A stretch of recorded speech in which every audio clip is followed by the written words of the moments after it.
All right, guys. So welcome back to our technology, to our Endless Space 2 technology overview, research tree overview, however you want to put it. We did the scientific and exploration technology tree in the last video, and I actually forgot to mention something that I didn't say.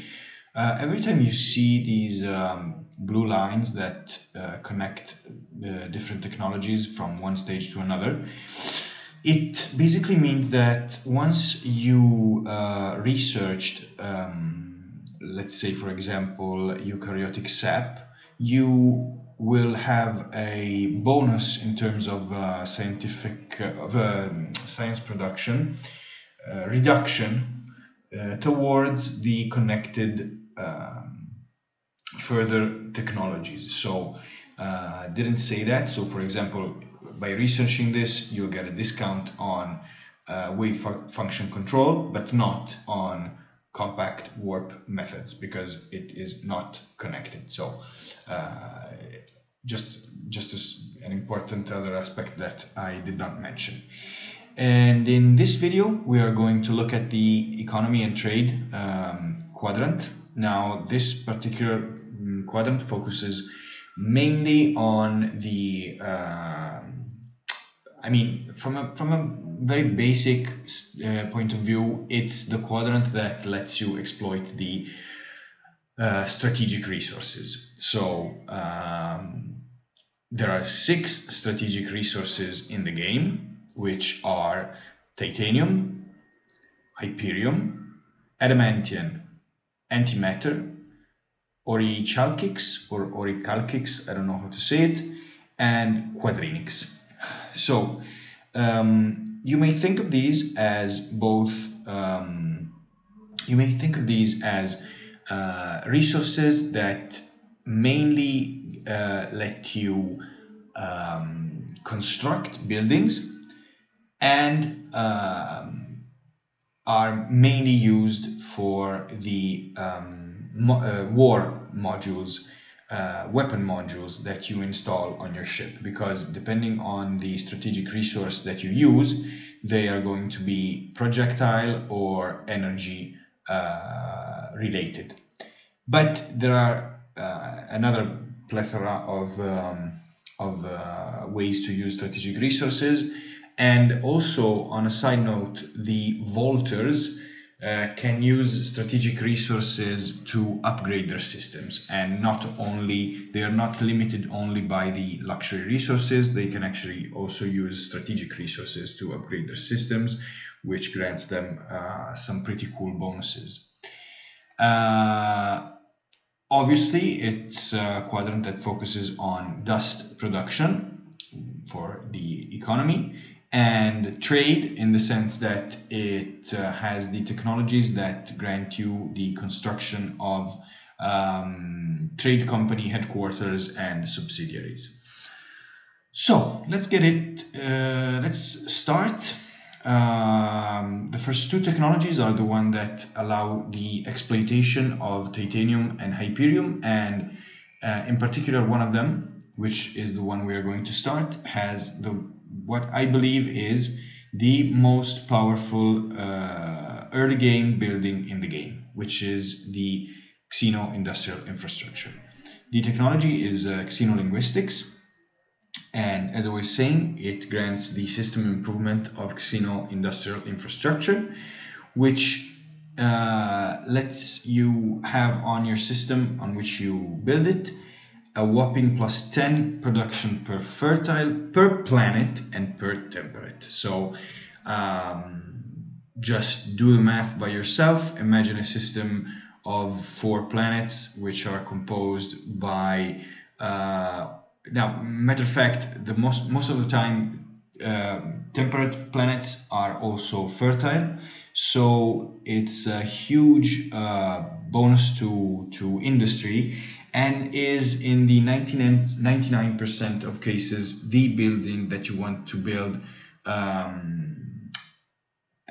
just as the starter building of the system. And an empty system, this wants to be the first system improvement that you want to build, because it's such a huge boost to your industry that all following constructions that you queue in the building in your system will get built way more easier and faster than if this was not present on your system. So absolutely, I think it with I'm now general premise. I'm doing this this review using the Empire faction. It may be this also applies for my previous video that some technologies are called just formally with another name. In particular, I think for the sofrons, it's not called Xeno Industrial Infrastructure, it's called something else, but the effects are the same. So first building, absolutely one of the most important buildings in the game.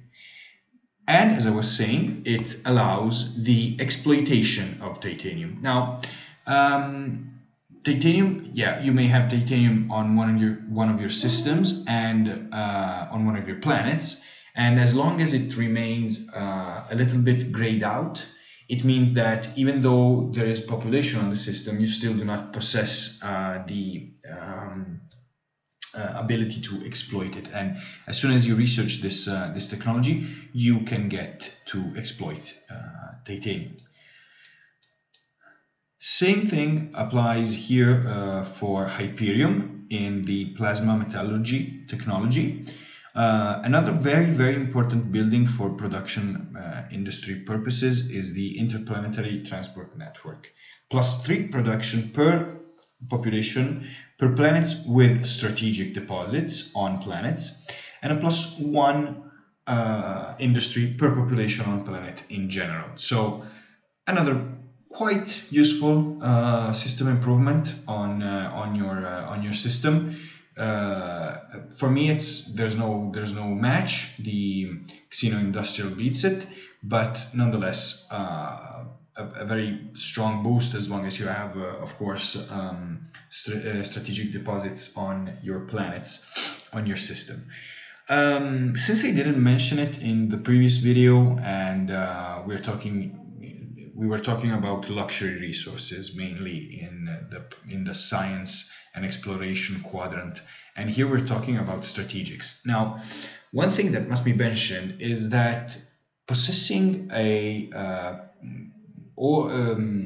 luxury or a strategic resource, for luxuries, not only do they provide system boost, system developments to improve your systems, as I was saying in the previous video, level 2 and level 3 and level 4, but because let's say if you were to upgrade to level 2 a colony, you were to put 25 blue cap mold. Now on the system, you would get a +60 science. But possessing blue cap mold on a system, let me see if I can make a comparison, or maybe let's just use another luxury resource. Let's say Eden incense, or better yet, let me just find one. Yeah, okay, so let's take dust Chileus trees. Okay, so to upgrade to level 2, let's say you were to put in 25 dust Chileus trees, which grant your system a +60 dust on it. Okay, so as soon as you upgrade your system, that system will have a +60 gold on the system. But having dust Chileus trees on your system, from a planet standpoint, the planet in which the luxury resource is deposited grants a +2 dust per population and a +1 approval per population. So that is to say that both, and we'll see it in a moment for strategics, both luxury and strategic resources have beneficial effects, not only for the luxury resources in developing your system, but also an active effect just for being present on the planet. Going back to the strategic resources, except for the Volters, they're not used to upgrade systems, and for the particular bonuses, just check the wiki. But as you can see, having a deposit of Hyperium on your system gets a +1 science production per population on the planet. While, for example, let's see if I can find a planet with titanium on it, which could be this one. You see we are getting titanium here, and we have a +1 production per population on planet. So strategics are used for buildings, for ship modules, but they also have active effects on planets.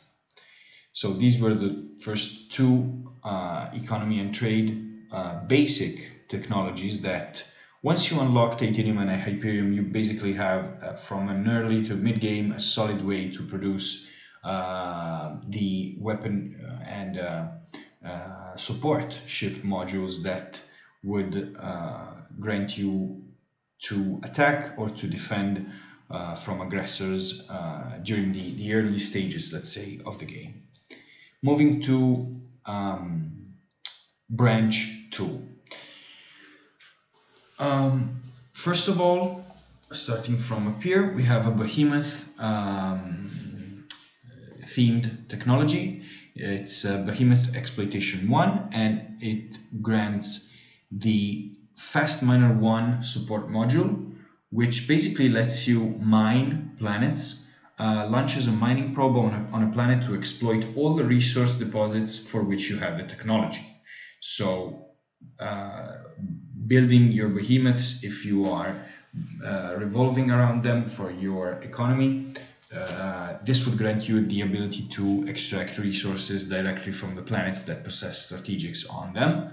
But not only strategics, just resource deposits in general. And a deep miner, which launches a mining probe on a planet to exploit all the resources. But the difference, I would say, is that in this case, we have one mining probe and a cooldown of 2 turns. And in this case, we have, the main difference is the probe lifetime, where in this case, it's 3 turns, and in this case, it's 8 turns. And different cooldowns also, but these are basically modules that you get to install on your behemoths and just go mine directly planets. Now, this following technology is a key technology in the game. It's the Galactic Commodities Exchange. It's the technology that grants you the ability to use the marketplace. As soon as you unlock this technology, you may select your economy screen, and you are entitled to open the marketplace panel. So in here, you can of course buy or sell, in this case, sellable items. You may sell your strategics or luxuries, and on the right, you may purchase strategics and luxuries. Ships and heroes come with further technologies down this same economy and trade quadrant and will not be immediately available, but nonetheless, it's quite of a key technology in order to fuel your particular economy at the moment. Let's say you might buy from here luxury resources to upgrade your systems, which at the moment you might not have, or sell a bunch of unused strategics or luxuries. It's just a way to make ends meet, and access to the marketplace. Moving on, another key feature of this technology is the very important system improvement of Miners Union. This adds a +1 research generation on strategic resource deposit. So if you were to have a planet with a titanium deposit, and it's a common strategic deposit that grants +2 titanium per turn, and you were to build in this system a um, miners union, you would get a +3 titanium per turn. So key system improvement in case you were rushing to build particular ships with particular modules. It's just a powerful boost to your gaining, to the exploitation of strategics. Multi-thread management is a technology that grants you the ability to buy out something in your construction queues. So if you were right here and you were to select a bunch of buildings, do not consider the influence buyout because this is just specific for the empire. Before researching the multi-thread management, you would not be able to select this option. Once you research that technology, you are granted the ability to buy out directly a system improvement, or for that matter, a ship. So yeah, there you go. You cannot. Oh, you can also buy out actually, even though it costs 7.2 million dust. You can also buy out wonders apparently. So buying out systems. And on the other hand, you may construct a unique improvement. This can be built only once in your empire, and it is the intergalactic supermarket. You may build it on a system, and it will grant you a +25 dust per system level and a +3 dust per population on the system. So kind of an important boost in terms of dust output. We also have a deed.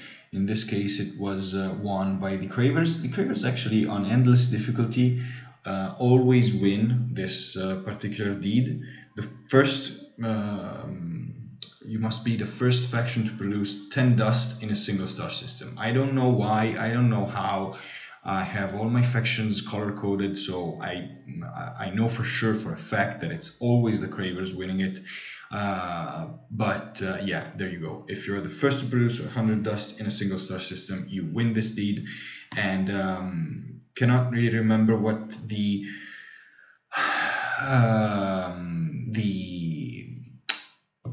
reward is, but yeah, there you go.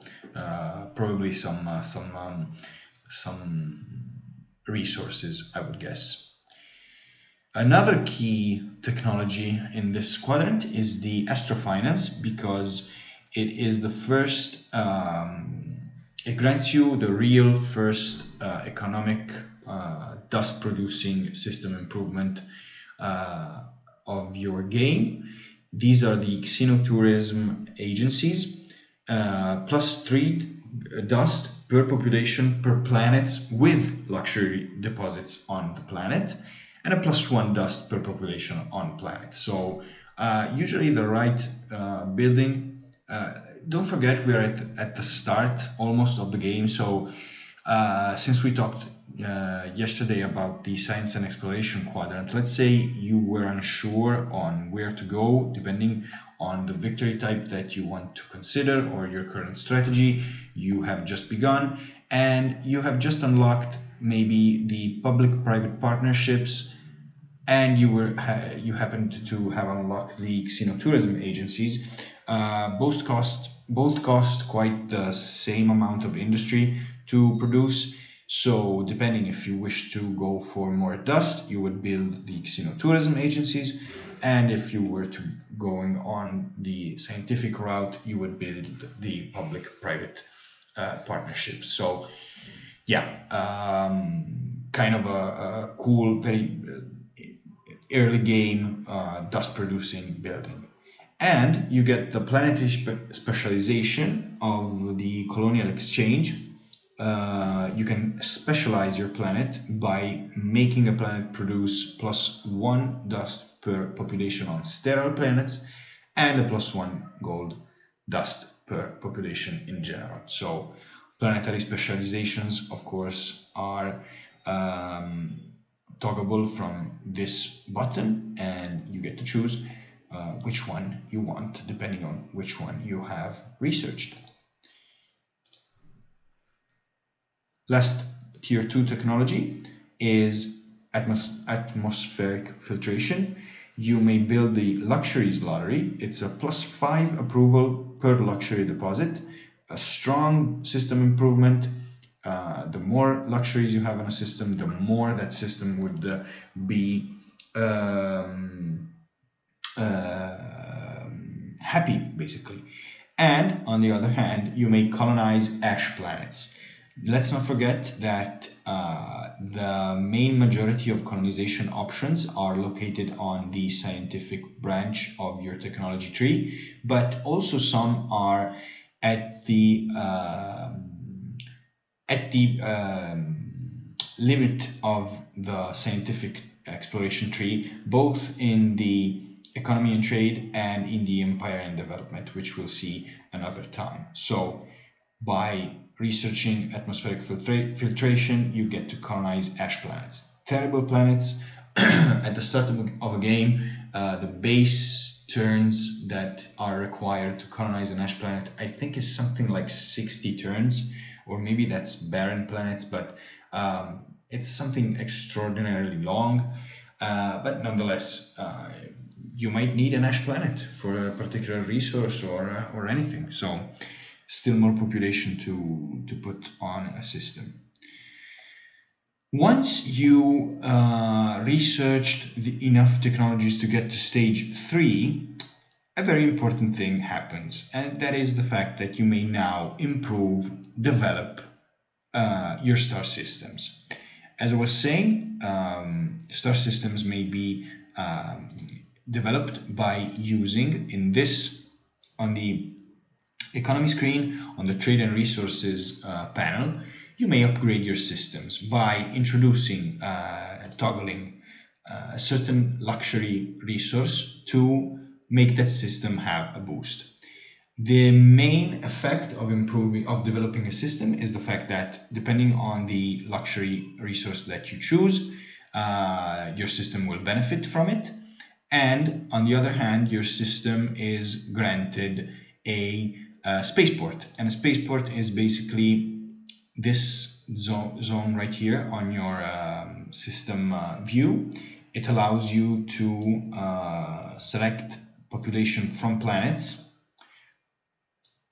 drag them in, select a destination, a system destination, and send the indicated population to that system. A red system indicates that the receiving system would be full, so a ship would just stand out there until there was some room, and they will be sent the next turn. As soon as you hit end turn, they would disappear from here, disappear from your system, of course, and be sent to the destination. So developing your system is a very powerful way to ensure particular boosts.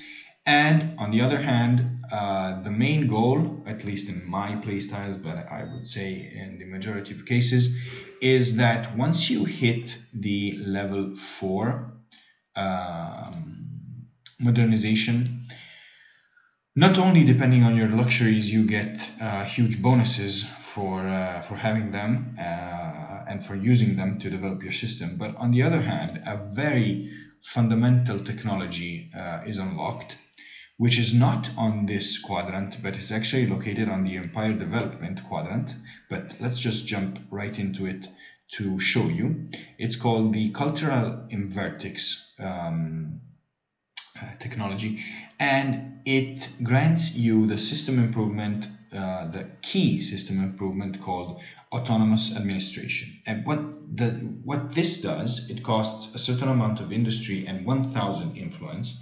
What this does is it effectively pumps up the maximum capacity of systems that you can colonize before toggling the overpopulation approval debuff. So as you can see, +1 systems occupied before triggering expansion disapproval on Empire. All factions start with having a max cap of systems that you may colonize at, I think, something like 7 or 8. And in this case, I managed to bring it up to 34, and that is because in a bunch of systems I have built up my autonomous administration, system improvement. So this, however, as you can read, can only be built on a system level colony 4. So I would say that, at least for me, the main reason I upgrade my systems is, of course, thinking on long term, the capability to build autonomous administration, but also for the boosts, depending on the luxury resource that you choose to utilize to boost it. So system development is key in order to win a game, I would say. Other than that, the technologies contained in stage 3 of the economy and trade are another behemoth themed technology. In this case, we are getting 3 modules, which are Fast Miner 2, so an upgrade of the first one, with effects of also still a 1 mining probe, but a deposit value multiplier of 150% instead of 75, and we get a cooldown of 2 turns and a probe lifetime of 4 turns. We get a Deep Miner 2 with the kind of same proportional characteristics, and an Adamantium fueled support module, which is a core miner. 1 mining probe with a cooldown of 8 turns, with a probe lifetime of 12 turns, and a deposit multiplier of 225%, which is pretty big. Depletion points per turn, 1. So basically, you are going to deplete a planet. Depletion is a particular mechanic that, in particular, the Craver faction has as a faction affinity, and basically depletion goes in reducing the amount of Fizzy that a particular planet produces. So if I were to deplete this planet, after 1 turn of depletion from 64 food, it would go to 63, then 62, and just going down from there. Getting back here, where was I? Yeah. So yeah, you are depleting a planet by actually mining it so well. We have the impactless sites, and the impactless sites grants you the effect of accessing to mercenaries and heroes on the marketplace. That's right. Before I was saying that these 2 panels were locked with the galactic, with the previous technology, which was this one. The Galactic Commodities Exchange gets you to the marketplace, and once you hit this technology, the impactless sites, you get the complete marketplace, allowing you to purchase both ships and also heroes for the amount of dust that is indicated here. And yeah, I will cover heroes maybe in a dedicated video, but let's just say that you can actually buy them from the market by getting this technology. So going back to the research tree, we also are entitled to build another important system improvement related to dust production. The pulvis production grants a +2 dust per population on the planets, a +10% ship buyout reduction, and a +10% construction buyout reduction. So I would say that the main focus here should be on the +2 dust per population. You also get some pretty nice discounts on buyouts on systems. Let's say you were playing with the Lumeris, which basically focus all around dust. Their population type themselves are dust producing. Yeah, I mean, it's a lot of dust, depending on how much people you have on your planets. Very important system improvement following directly the xenotourism agencies. G-Services Exchange, of course, we talked about that. And we get the option to vacate system, right? So we decolonize a system, raises the entire system, including population, in exchange for a colony ship. And by the way, Lumeris and Bolters will obtain dust equivalent and a dust bonus that scales with the population and the number of improvements. So let's say if you were wondering how to abandon completely a system, well, that's how you do it. You decolonize it by having this particular technology, vacate system. Another behemoth technology, mission flexibility. We are now able to have additional support slots for behemoths, and also another support module, very, very important if you're working on your systems. By installing this module, which is strategic resource free, actually, it grants a bonus of 10 flat FIDSI plus 10 FIDSI on your system, and a 5% bonus on all FIDSI of the system.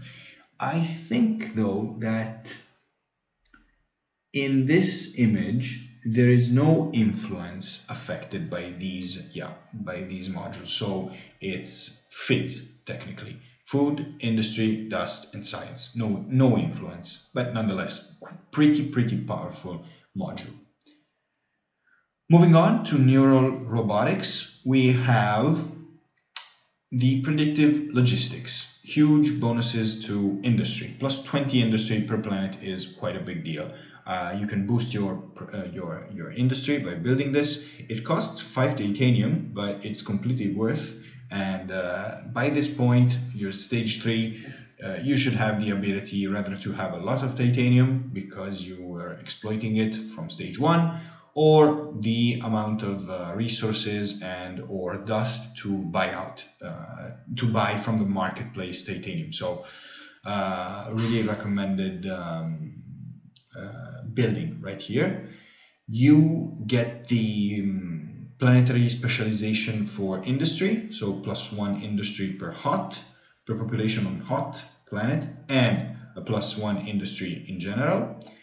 And just as for titanium and hyperium, you get to exploit adamantium. Adamantium also for buildings, but in particular for projectile-based weapon modules. We'll see all about the weapon modules in the video that I will do on the military quadrant, but for the moment, adamantium is basically the strategic resource to build projectile-based weapon modules and to set them on your ships. We have another deed, Master of Modernization. Be the first to reach level 3 in one of your systems. This one also got by the Cravers.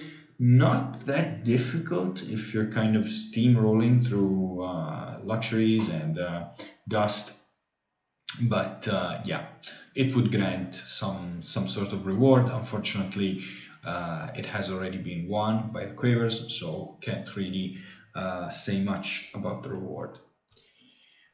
Moving on, we have the first technology regarding trade routes. Trade routes generate from having this technology in the sense that they grant 2 fundamental system improvements, which are the trade company headquarter and the trade company subsidiaries. So a trade company route works like this. You build on a particular system a trade route headquarter. So in this case, on Traitor's Reach, we have the, on Othero, we have the Ursa Major shipment or something, and that is the headquarter.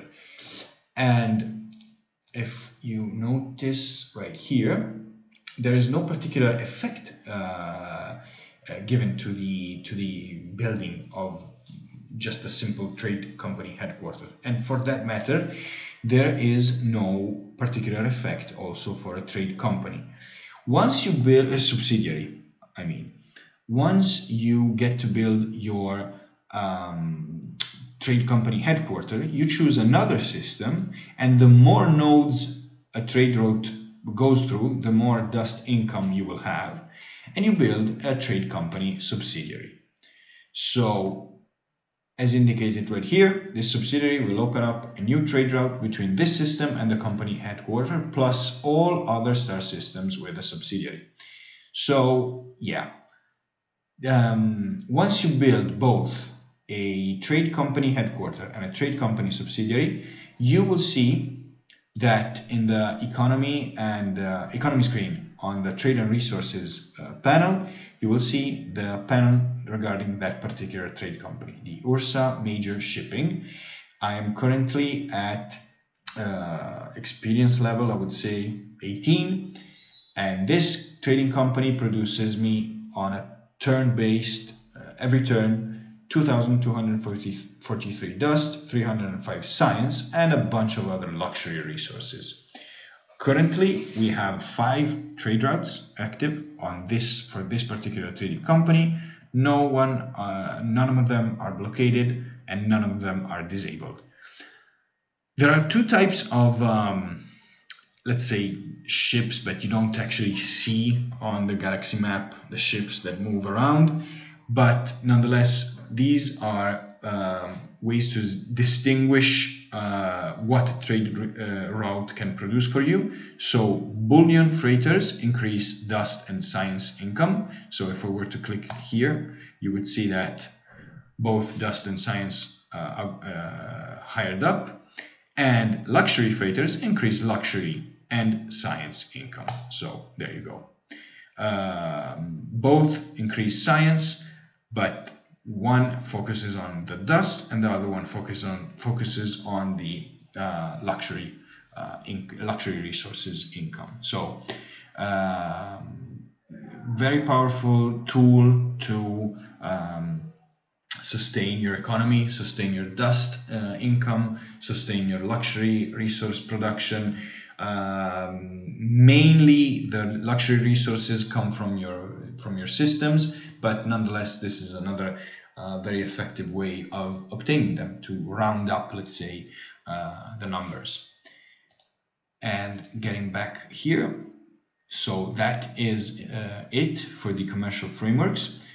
We move on to the extreme atmospherics. And extreme atmospherics, first of all, are very important because they unlock the adamantium exploitation, and we are able to construct what I would consider an upgrade to the miners union. So in this case, this particular system improvement grants us a +2 resource generation on strategic resource deposits. So if you remember, it was, I think, this one that granted the miners union, which is a +1, and by building an expanded mines, we get a +2 resource generation on strategic resource deposit.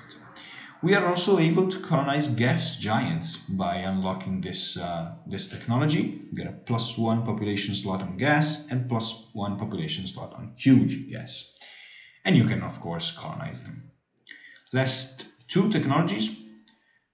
Of stage 3, we have the maximized exploitation, which grants us the AI labor, which is a super powerful industry system improvement. It's a +5 industry per population on hot and +5 industry per population on sterile planets. Building this in one of your system is a really good way to further increase your industry output. And on the other hand, we have the public 3D printing. Now, this is kind of a particular system improvement because it's not actually something that you build in a certain amount of turns. It's a way to produce something indefinitely. As it said, it's infinite. It can be kind of misleading, but basically what it does is that you have a system that reaches a certain amount of industry. If you were to queue up this particular system improvement, the industry of that system would be visualized as zero industry, but 25 of that industry would be converted into dust. And this can go on as long as you wish. So if you were in need of dust, you would convert your entire industry of your entire system or systems to producing the 25% of the total amount of industry. 25% of the total amount of industry that a system has is converted into dust per turn. So pretty strong way to produce dust. Chameleon spaces, on the other hand, provide the exact same thing but applied to science. So all the industry is consumed and 25% of it is converted into science. And you get this particular planetary specialization, which grants a further +1 research generation on resource deposits. So here we're talking both about luxury and strategic. It's resource deposits. So you may specialize a planet to obtain both more strategic and luxury. Very powerful tool indeed. We get to stage 4. Let's not forget, we are now able to unlock level 3 upgrades to further our system development by giving them even more luxury resources. Thing to be noted here is that luxuries are divided into 3 kind of rows, into 3 tiers. Given this one is the first, then we have the second one and the third one. And to upgrade, let's say to level 3, using a tier 1 luxury resource is more expensive than using a tier 2, which is even more expensive than using a tier 3, because given the rarity of these luxury resources, basically the more you have, the more the game will make it cost for you to upgrade it. So as you can see, I'm using for a level 3 75 red sang because it's a tier 1, but 40 proto orchid because it's a tier 2. So kind of an important thing to consider, even in long term, even if maybe you currently do not have a particular resource, but you check on the marketplace and under the luxury resources, you can order them by quantity and you get to see how much of that particular resource is on the market. If you buy some, after how much time does that resource get back to max? And you know, it's all of a balance. It's really micromanaging on a very complex scale these particular points. I would say that system development is one of the key aspects of the game. So something surely to consider about this is what luxury resources to use in upgrading your systems. Getting back to the technologies themselves, let's start with the deed. First of all, Trading Clearing Bureau. This is, I would say, for how I play the game personally, but this may not apply to everyone. For me, this is the most important and game-changing wonder of the game.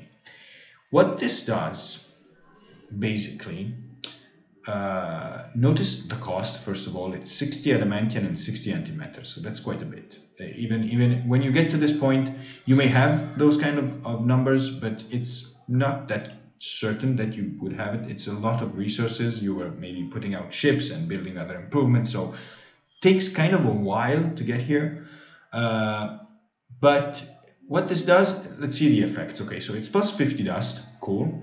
Plus 100% star system trade value, so the amount of dust that a particular trade route does is furthered by a plus 100%, so that's good. But let's see this. So can only be built once per galaxy and cannot be moved with an arc. Okay, sure, that applies for the Vodiani faction that lives on Arcs and has a completely unique and super cool playstyle that we'll talk about that in another episode, gives the ability to set and collect marketplace taxes as well as learn insider information regarding the identity of the buyers and sellers. So this is the main reason why this building is the most important of the game, for me at least. Let me check how much time. Yeah, okay, so maybe we can do also this one in an hour.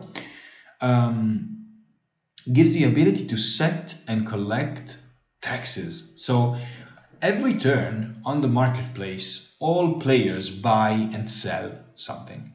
I don't know in multiplayer, but for sure, normal when you play against the single player, when you play against the AI, all players buy and sell stuff on the marketplace. I have built the trading bureau on Justune, and I have set the taxes to the max, to 25%. So this means that transactions are subject to a 10% transaction fee, a starting 10% transaction fee. A tax between 0% and 25% is collected by the owner of the marketplace. So this means that for all transactions that happen each turn, I get for each transaction 25% of the dust value of that transaction. So you can see here that I have 269,000 dust, but I'm making minus 13,490 dust per turn. How is that possible? It's possible because I have built this particular wonder, this particular building, and to have dust is very important in this game, because with dust you can buy everything that you want. You can buy strategics, you can buy luxuries, you can buy heroes. Dust is no more a problem with this particular system improvement. I think it's kind of overpowered. I don't know if any developer or anybody by that matter in the Amplitude Studios team would ever access this particular video and hear about this, but I think that the Trade Clearing Bureau is overpowered. It's something that lets you basically have infinite dust. So yeah, I mean, as long as it's kept like this, let's exploit it. Game changer, a total game changer. So that's enough for the Trade Clearing Bureau. In terms of technologies, we have dust microloans. Okay, so interspecies cooperative. You would see that the great majority of the higher up tiers of the economy and trade use adamantium as a resource in order to get built. So for example, cost of 25 adamantium plus the industry required, plus 10% per friendly major faction. So you must be friendly with other factions, and you get a plus 10% dust production on your system. And mobile cryogenics, ground troop effect, which grants you a plus 30% troops health on Empire. It's quite good in it's almost overlapping into the military part of the technology screen. It's not by chance that this was put right here. Mobile cryogenics also, so plus 30% troops health on your Empire. Then we have ultra tough materials. Okay, so fabrication license, also 25 adamantium, one of the strongest industrial system improvements, plus 4 industry per population on planets. There is no definition of fertile, sterile, it's just a flat out plus 4 industry per population on planets. On top of that, a plus 10% production on system. So hugely boosting your industry, out of control system improvement, very important, very effective, a must-have if you wish to have a strong industry on a system. Also, squatting systems, plus 30% troops damage on Empire. Yep, so kind of matches with the plus 30% troops health, plus 30% troops damage on Empire.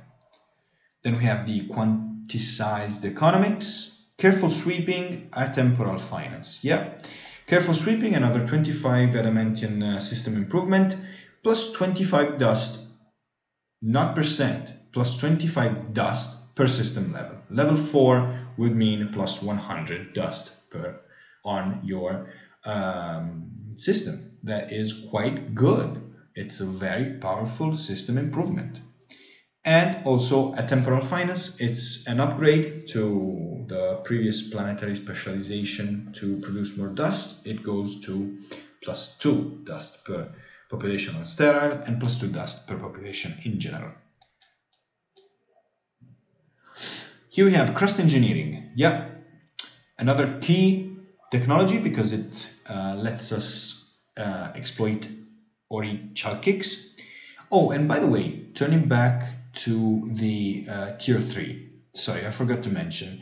Adamantium, this I said, fuels the projectile-based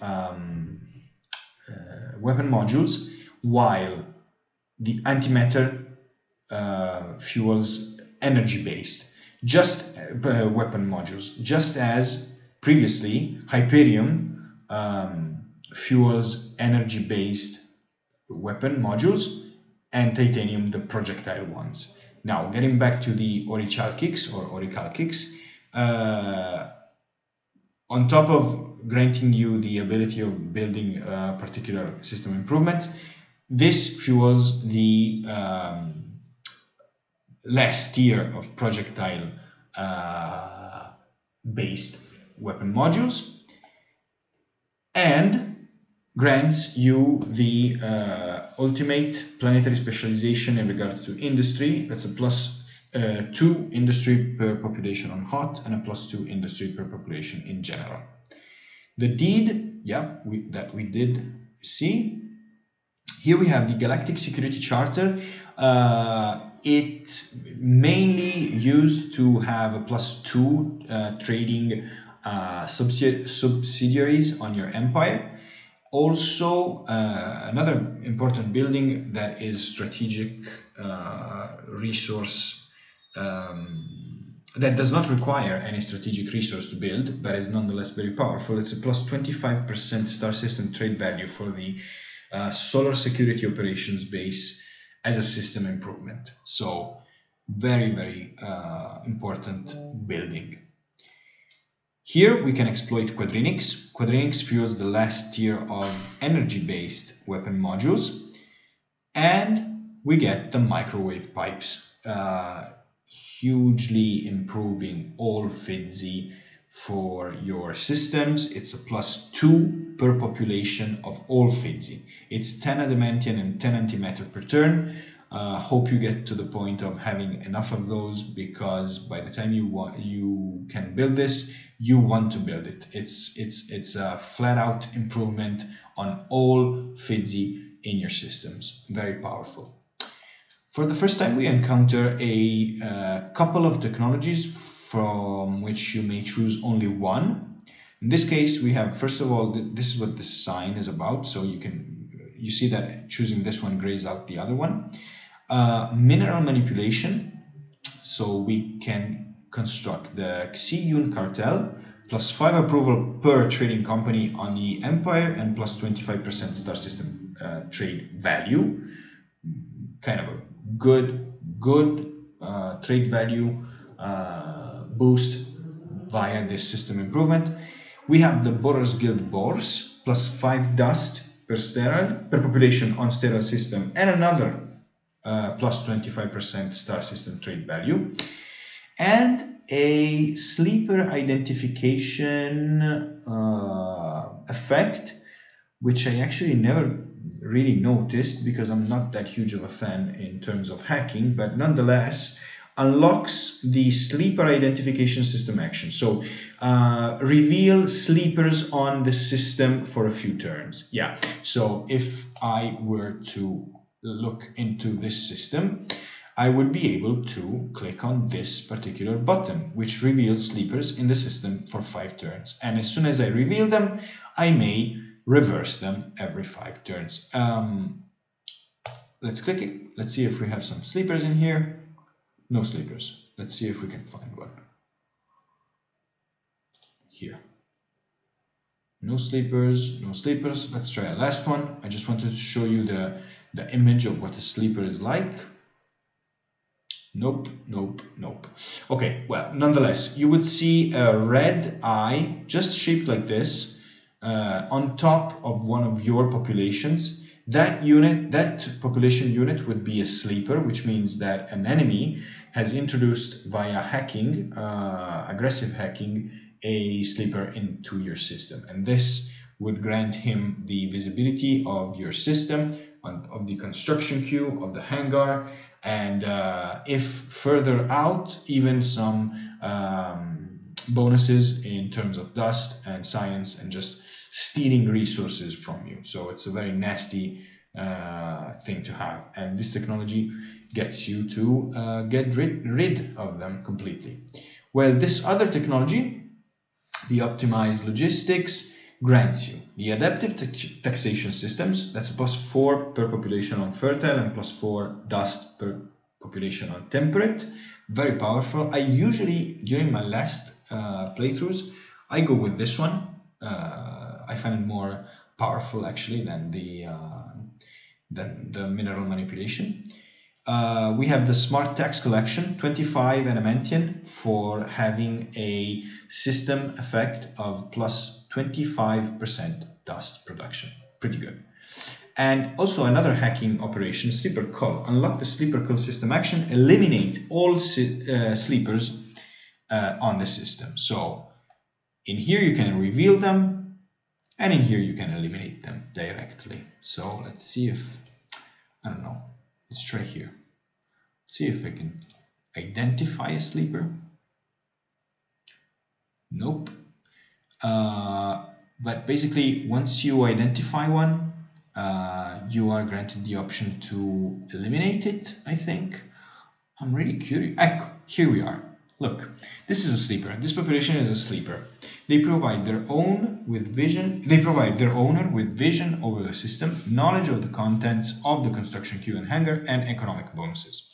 So, how do I get rid of it? Well, I suppose that if I were to research this technology, I would have the sleeper cull action, which would eliminate it.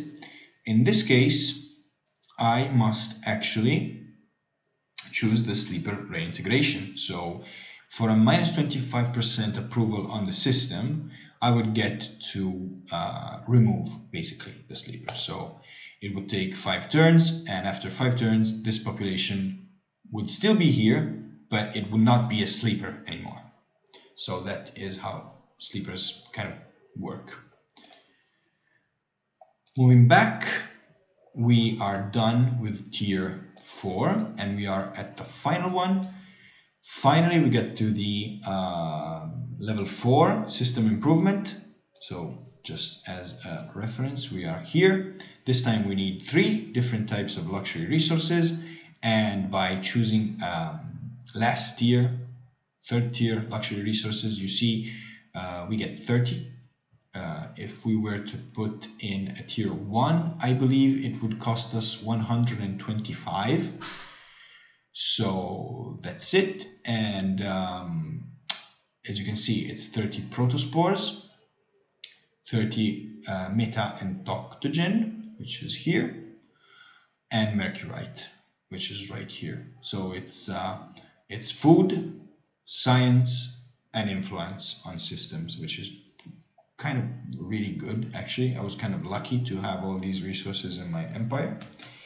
And yeah, you can finally upgrade your systems to level 4 and build the autonomous administration system improvement, which we saw before, which was right here, as long as you have unlocked the dedicated technology. I think for other factions it's called in another way, because you see there is this technology is specific to the Emperor's Will's affinity, so I guess, I mean, all factions have this technology. Maybe it's just called in another way, and we can finally build our autonomous administration and build up our cap, our maximum number of systems that we can colonize before incurring into disapproval by an excessive expansion. And the technologies are the most powerful, I think, in the game. I mean, you can really talk about the most powerful technology in the game. Every quadrant has the key technologies that make and break the game. Each quadrant has specific things. So, but I'm personally really, I think this is one of my favorite in terms of technologies that you get to unlock because of the buildings that it grants. But nonetheless, we have the Radite 7 catalyzation. We get the shaft-to-shaft system. It's a unique improvement, only once per empire, plus 100 industry per system level. So the system in which you build this is going to be your main industry system. I mean, just hands down, you would get to build things in just one turn. And plus 10 industry per strategic deposit. Yeah, so pretty huge. It's 50 orichalcics cost, so consider that. But yeah, super strong building. And also another unique improvement, it's the dust anti-trafficking center, plus 3 dust per population on planets, and plus 100% star system trade value. So another dust-oriented system improvement, unique improvement, I should say. Mega risk containment. This time we have another really super powerful building, the hazardous mining facility, plus 5 industry per population on strategic deposit on planets. Now let's see here. What are the chances of having planets with strategic resources? Well, I would say pretty high. Most systems actually have strategic resources on them. You see, I have 31 systems, and the only systems that don't have nothing are 1, 2, 3, 4, 5. Systems that have only luxury resources, I've seen maybe, let's say 3, 4, maximum of 5. All the others have strategic resources. So kind of a big deal, this particular system improvement. It's plus 5 industry per population per strategic deposit on planets. This will ramp up your industry by quite a lot. Moving on, we have the Exavolt Beam Focus, which also grants one of the most powerful system improvements in the game. That's flat plus 10% FIDSI on your systems. One of the main things to consider, apart from the quadrinics and orichalcics cost, it's actually 12,480 industry. This is going to take a while, even with pretty advanced systems and with a lot of industry. This is an 8, 9, 10, even 20 turn building, but it's a huge boost. So yeah, there you have it. We have the Xeno NLP technology, which grants us the MXBA unique improvement. Is it a unique improvement? No, I was wrong. It's not a unique improvement. It's a system improvement. It's a plus 10% ship buyout reduction, plus 10% construction buyout reduction, and plus 10% dust on system for 25 orichalcics. And on the other hand, we have another infinite kind of system improvement. It's an upgrade. It's an upgrade to the one we have seen before, which was, I think, public 3D printing. So in this case, you see the main difference is that all industry is consumed and 25% industry is converted into dust, while in this case, it's 50% converted into dust. So it's a huge improvement on dust production. All industry converted, half of it goes into dust production. Quite good, quite good. Here, power, armor, POWER, armor. Floating superstructures, yeah.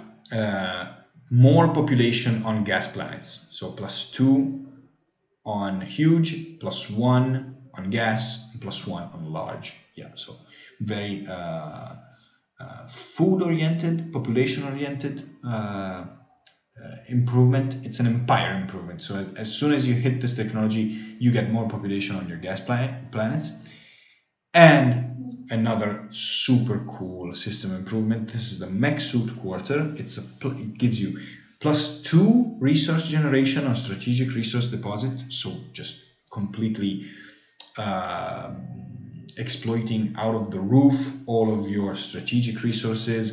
You can use them more. You can get more modules. You can get more ships. You can sell them. So really super important upgrade, and a +1 resource generation on luxury resource deposit if that wasn't enough. So the mech suit quarter, absolutely game changer absolutely.